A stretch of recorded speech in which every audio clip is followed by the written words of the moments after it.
well, if I'm not enough, then I'll make myself enough. Just tell me what to do and I'll do it. And so we put a lot of pressure on ourselves to achieve things and keep going. But the problem is that even though this works in the short term. Awekenge, this is Mental Mythos, hosted by Asekho.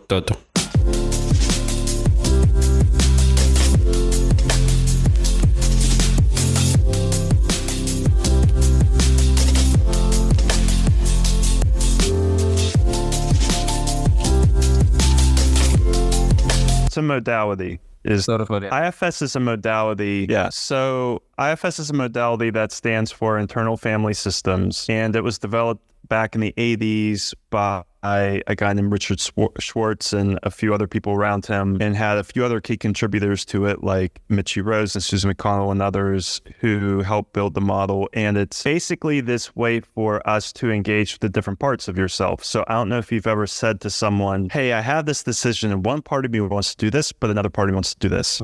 Those are actual things, emotional states that we can work with. And so IFS gives us a way of, well, let's talk to that part of you, the part of you that wants to do this. What is it concerned about? How is it trying to help you? And so if we want to use this to improve our lives, we can turn to the part of ourselves that maybe feels very insecure, or the part of ourselves that is extremely critical, that puts a lot of pressure on us. And we can say, how are you trying to help me? What are you trying to do? Even how old do you think I am? Like, are you even here in the present with me? Or are we responding to something in the past? And that's why IFS is really, really useful in trauma settings, because it's really good at engaging with things in the past, bring them into the present so we can move into the future. As you were explaining what is IFS, I realized that you mentioned insecurity and also trauma. It's something as men that we usually talk about.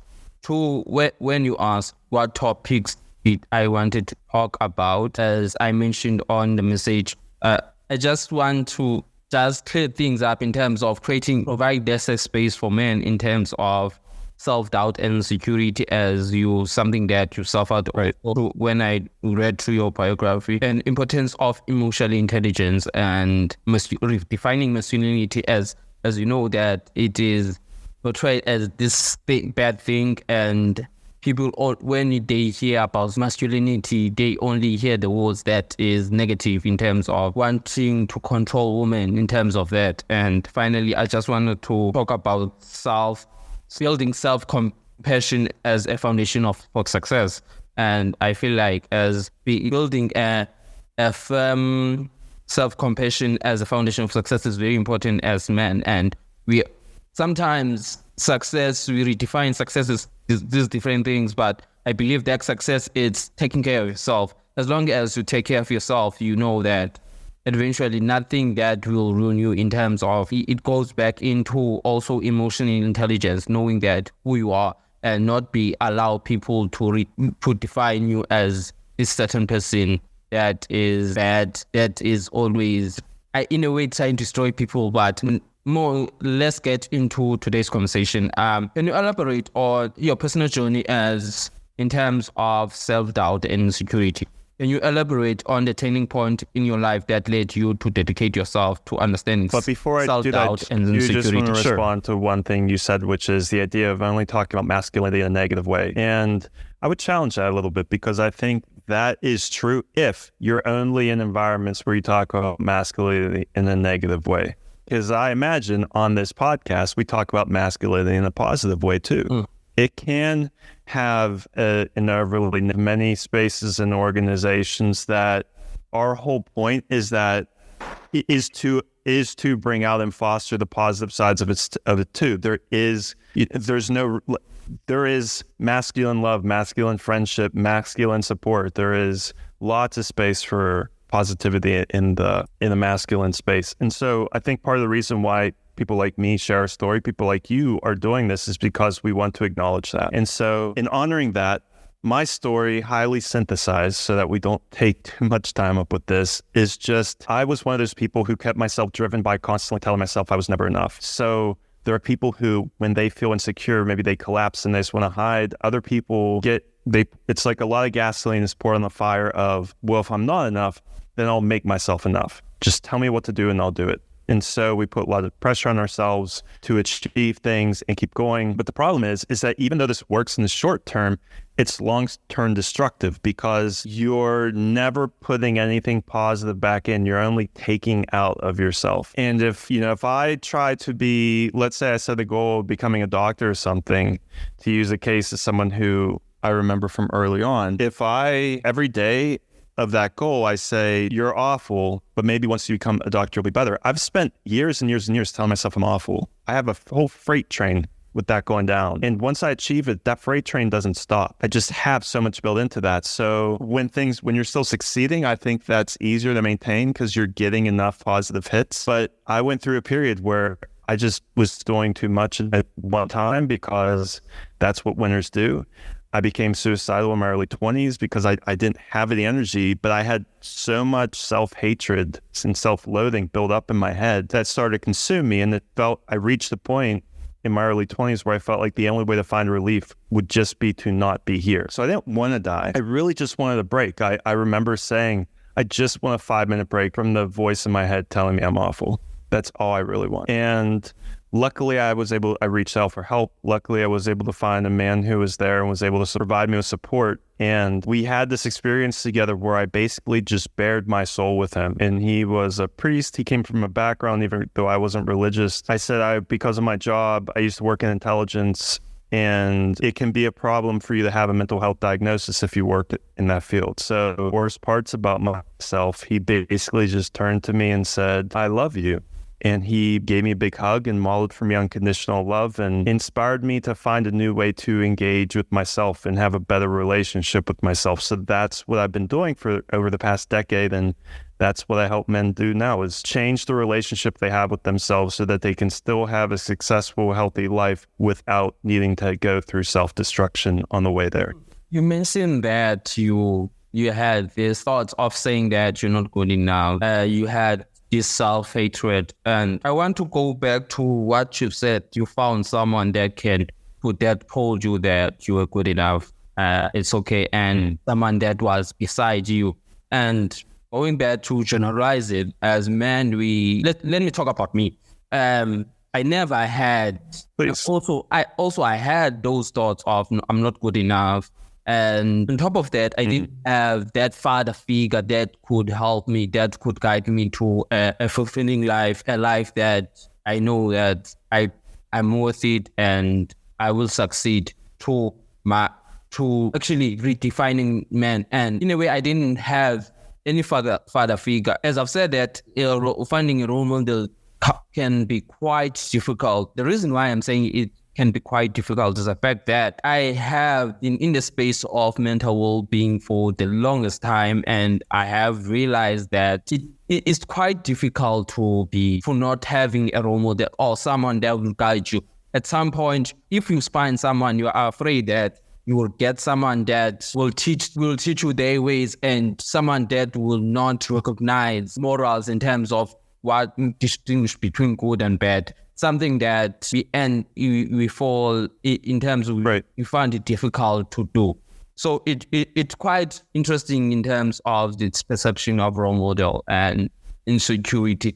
For someone out there who is quite not knowing how to fill that gap in terms of not having someone that they might look up to, what one thing that you could tell them? So I would tell this person to explore self-compassion. And it's what I actually built. I know we talked about IFS earlier on, but self-compassion is actually the biggest chunk of what informs my work. And IFS is one excellent way to bring compassion forward. So self-compassion you could think about it almost as applied Buddhist philosophy. It takes the part of Buddhism that really focuses on realizing that we are imperfect humans, but we are all still deserving of love and respect. So the role model part of this is, if I'm talking to you and I'm trying to help you improve your relationship with yourself, one thing I could do is I could say to you, hey, imagine someone you really love is facing the same issues as you. How would you talk to them? What words would you say? What would be the tone in your voice? How fast, how slow would you speak? Now, use that as a model for how you would engage with yourself. What would you like to tell to yourself about this situation right now? So role model is extremely important. And for a lot of us who lack that, one way we can find it is just by building a model around compassion itself. And so self-compassion texts, Kristen Neff is a big researcher in this space. Tara Brock has a great book on this too. There's other individuals as well, but learning how to speak with compassion, which is usually easiest first done to others, we can use that as a role model for how to engage with ourselves. And I just, when you were speaking about finding a role model, and I just had thought back in terms of self-hatred. And again, on my experience, I had just in that peak of suffering from, I would say, anxiety, mental health issues in a way. One thing that I think most men, one thing that keeps us going is sometimes the pain of, I have this pain. As going back to what you said, that you just wanted, in terms of, as much as you were suicidal, you didn't want to die. You just wanted to, in a way, how can I explain it? Just relax in terms of all the pressure that you had. So going back to that, what are some potential psychological or suicidal factors that contribute to this phenomenon in terms of insecurity and self-doubt? Well, there's a ton. It's kind of like asking, why is it raining today, to go to something you're talking about. And it's, well, which part of this do you want to talk about? Do you want to talk about the ocean and the fact that when the sun hits the water evaporates and goes into the sky? Do you want to talk about that the earth rotates and so there's wind? And when you get these winds that move, they have different densities. And when different densities of air meet, so on and so forth, and then we go all the way to lightning and all these things. It's kind of the same thing. We have so many things that have come to the earth to make a storm. We have worldwide economic stress at an unprecedented level. We have growing polarization politically around the world, primarily through social media. We have social media comparison, something that has especially hit women, though it hits men too. We have a lot more broken relationships. I think to bring everything together, I find that the biggest thing is, if I feel lonely, even if I'm surrounded by people, if I feel that who I am at my core is not deserving of love, if I reject myself, if I have a lot of shame, I'm going to deal with a ton of insecurity throughout my life, no matter what. And so shame is really self-rejection. That's me finding a flaw with myself, believing that where guilt is maybe I made a mistake, shame is I am a mistake. There's something about me that's wrong. And so I can use shame to try to drive myself, as I spoke to earlier, of, oh my God, if I can fix this, that will make me okay. But because I believe it's an inherent part of me, that will never happen. That's why I can achieve a thing after thing after thing, and I still feel awful. So if we actually want to break free from this and get off this hamster wheel, we have to fundamentally look at our relationship with ourselves and shame, because if I assume everyone will reject me if they know me, I will pull away from others, because I don't want them to reject me. If I think I'm ugly, why would I go out into the world so everyone could see me? I first have to deal with my belief that I'm ugly. And it's not about thinking I'm amazing either. It's about realizing, yes, I am an imperfect human. Everyone is imperfect. Therefore, we don't need to hide our imperfection. And if there is like a really deep wound, which I do the IFS work with, of the trauma work, I can heal that from inside, so I don't have to keep reacting, like whatever shamed me when I was a child or some childhood trauma. So it's both about healing or doing maybe deep emotional work like IFS, but also self-compassion and realizing I'm imperfect, you're imperfect. We can all stop hiding from each other.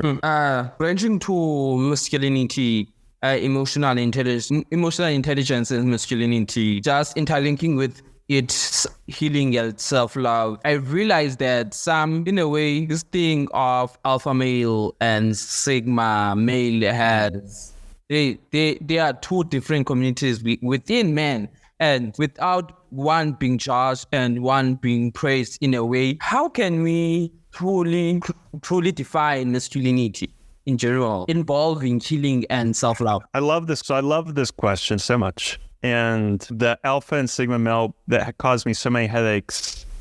And so without talking about them, I think the problem that both of them get into, there's many problems. I mean, especially since the whole alpha male thing has been so debunked, because that was based on research about wolves. And then we found out those wolves weren't necessarily the alphas. They were just the parents of a pack. And so anyway, that'll be put aside. The problem I have in those spaces is the question of how you define a man, which is what you're asking. I think as long as you try to define it as the opposite of a woman, you're going to have a hard time. That